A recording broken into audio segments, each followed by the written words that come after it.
لله رب العالمين والعاقبة للمتقين محمد وآله وصحبه أجمعين. رب اجعلني مقيم الصلاة من ذريتي ربنا تقبل دعاء. ربنا اغفر لي ولوالدي وللمؤمنين يوم يقوم الحساب.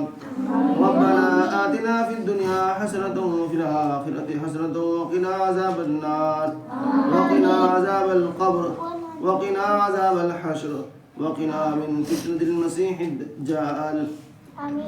صلاة تنجينا بها من جميع الأهوال والآفات وتقضينا بها جميع الحاجات وتطهرنا بها من جميع السيئات وترفعنا بها عندك أهل الدرجات وتبلغنا بها أقصى الغايات من جميع الخيرات في الحياة وبعد الممات إنك على كل شيء قدير.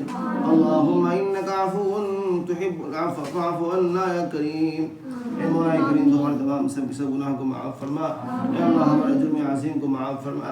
یا اللہ سیئات کو حسنات میں تبدیل فرما. روحانی اور جسمانی بیماری کو دور فرما. یا العالمین دشمنوں کے سر سے ہماری حفاظت فرما. مخالفوں کی مخالفت سے حفاظت فرما. شروروں کی شرارت سے حفاظت فرما.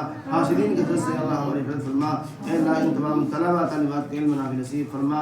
اے اللہ سب کو حافظ عالم بعمل بنا. اے اللہ کسی کو محروم نہ فرما. اے اللہ ہمارے بچوں کی اصلاح فرما. بچوں کو صحت تندرستی عطا فرما. والدین کی زندگی میں برکت عطا فرما.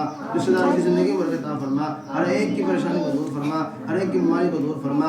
اے اللہ جو حضرات ہم سے دعائی درخواست کرتے ہیں ہم پر حق متوقع ہیں ان کی اور ہماری سب کی لازم مرادوں کو تمنا کو پورا فرما. ربنا تقبل منا انك انت السميع العليم وتب علينا يا مولانا انك انت التواب الرحيم.